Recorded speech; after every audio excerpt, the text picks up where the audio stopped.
Sir ನಮಸ್ಕಾರ. ಇದೊಂದು ಹೊಸ ಲ್ಯಾಂಡ್ ಬಂದಿರೋದು. 1 ಎಕರೆ 34 ಕುಂಟೆ, ಪ್ಯೂರ್ ರೆಡ್ ಸಾಯಿಲ್, ಸ್ಕ್ವೇರಾಗಿ ಬಾಕ್ಸಸ್ ತುಂಬ ಚೆನ್ನಾಗಿದೆ ನೋಡಿ. ಇದೇ ಲ್ಯಾಂಡು. ಈಗ ಜೋಳ ಹಾಕಿದಾರಲ್ಲ, ಇದೇ ಜೋಳ.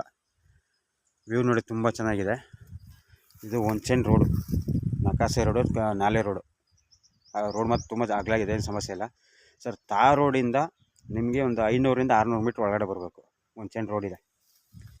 ಜಾಗ ಮತ್ತು ತುಂಬ ಚೆನ್ನಾಗಿದೆ ನೋಡಿ, ಸ್ಕ್ವೇರೇ ಬಾಕ್ಸ್ ಆಗಿ ಪ್ಯೂರ್ ರೆಡ್ ಸಾಯಿಲು ಸರ್. ಸುತ್ತಮುತ್ತ ಎಲ್ಲ ಬಂದ್ಬಿಟ್ಟು ಇಲ್ಲಿ ಸೀರಿಯಲ್ ಆ್ಯಕ್ಟ್ರು ಮತ್ತು ಫಿಲಮ್ ಆ್ಯಕ್ಟ್ರುಗಳೆಲ್ಲ ಸುತ್ತ ಫಾರ್ಮ್ ಹೌಸ್ ಮಾಡ್ಕೊಂಡು ಒಂದು ಮನೆ ಕಟ್ಕೊಂಡಿದ್ದಾರೆ.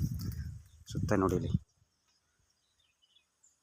ಇವೆಲ್ಲ ಅವರವೇ. ಇದು ಮತ್ತು ಈ ಫಾರ್ಮ್ ಹೌಸು, ಇದು ಈ ಕಡೆ ಎಲ್ಲ ಅವರವೇ ಫಿಲಮ್ ಆ್ಯಕ್ಟರ್ಸು ಮತ್ತು ಸೀರಿಯಲ್ ಆ್ಯಕ್ಟರ್ಸ್ಗಳು. ಜಾಗ ಮತ್ತು ತುಂಬ ಚೆನ್ನಾಗಿದೆ, ಸ್ಕ್ವೇರೇ ಬಾಕ್ಸ್ ಆಗಿದೆ. 1 ಎಕರೆ 34 ಕುಂಟೆ ಸರ್. ಮಳವಳ್ಳಿಯಿಂದ ಕರೆಕ್ಟಾಗಿ ನಿಮ್ಗೆ ಇಲ್ಲಿಗೆ ಲ್ಯಾಂಡ್ಗೆ 22 ಕಿಲೋಮೀಟ್ರ್ ಆಗುತ್ತೆ. ಮಳವಳ್ಳಿಯಿಂದ 22 ಕಿಲೋಮೀಟ್ರು. ಮೈಸೂರಿಂದ ನಿಮಗೆ ಒಂದು 50 ಕಿಲೋಮೀಟ್ರ್ ಆಗುತ್ತೆ. ಬೆಂಗಳೂರಿಂದ 122 ಕಿಲೋಮೀಟ್ರ್ ಆಗುತ್ತೆ. ಜಾಗ ಮತ್ತು ತುಂಬ ಚೆನ್ನಾಗಿದೆ, ಪ್ಯೂರ್ ರೆಡ್ ಸಾಯಿಲು. ಒಳಗಡೆ ಇಲ್ಲಿ ತನಕ ತೋರಿಸಿ ನೋಡಿ, ಇದೇ ರೋಡು.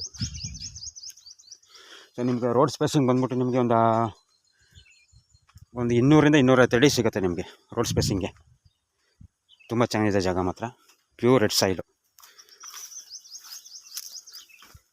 ನೋಡಿ. ಇದೆ ಲ್ಯಾಂಡು. ಮಣ್ಣು ಅಡಿ ಮಣ್ಣು ತುಂಬ ಚೆನ್ನಾಗಿದೆ ಮಣ್ಣು. ಜಾಗ ಮತ್ತು ತುಂಬ ಚೆನ್ನಾಗಿದೆ. ಇದು ಪಕ್ಕದವ್ರದ್ದು, ಇವರು ಜೋಳ ಹಾಕೊಂಡಿದ್ದಾರೆ. ಅಲ್ಲಿ ನೋಡಿ ಅಕ್ಕಪಕ್ಕ ಎಲ್ಲ ಫಾರ್ಮ್ ಹೌಸ್ ಮಾಡ್ಕೊಂಡಿದ್ದಾರೆ. ನೀರು ಸೋರ್ಸಸ್ ಮಾತ್ರ ತುಂಬ ಚೆನ್ನಾಗಿದೆ. ವಾಟರ್ ಬೆಲ್ಟ್ ಮಾತ್ರ ತುಂಬ ಚೆನ್ನಾಗಿದೆ ನೋಡಿ. ವ್ಯೂ ನೋಡಿ, ಬ್ಯಾಕ್ ಸೈಡ್ ಬೆಟ್ಟ ಇದೆ. ಬೆಟ್ಟದ ಪಕ್ಕನೇ ಇರೋದು ಜಾಗ. ತುಂಬ ಚೆನ್ನಾಗಿದೆ. ಫಾರ್ಮ್ ಹೌಸ್ ಮಾಡೋದು ತುಂಬ ಚೆನ್ನಾಗಿದೆ ಸರ್. ಇವರು ರೈಟ್ ಬಂದ್ಬಿಟ್ಟು ಇವರು ಕುಂಟೆಗೆ 1,40,000 ಹೇಳ್ತಾಯಿದ್ದಾರೆ. Lightly negotiable. 1,40,000 ಹೇಳ್ತಾಯಿದ್ದಾರೆ. ಕೂತ್ಕೊಂಡು ಸ್ವಲ್ಪ ಹೆಚ್ಚು ಕಮ್ಮಿ ಆಗುತ್ತೆ. ಜಾಗ ಮತ್ತು ತುಂಬ ಚೆನ್ನಾಗಿದೆ, ಸ್ಕ್ವೇರೇ ಬಾಕ್ಸ್ ಆಗಿದೆ. ಪೇಪರ್ ಲೀಗಲ್ ಆಗಿದೆ, ಡೈರೆಕ್ಟ್ ರಿಜಿಸ್ಟ್ರೇಷನ್ ಇದೆ ನೋಡಿ. Thank you sir.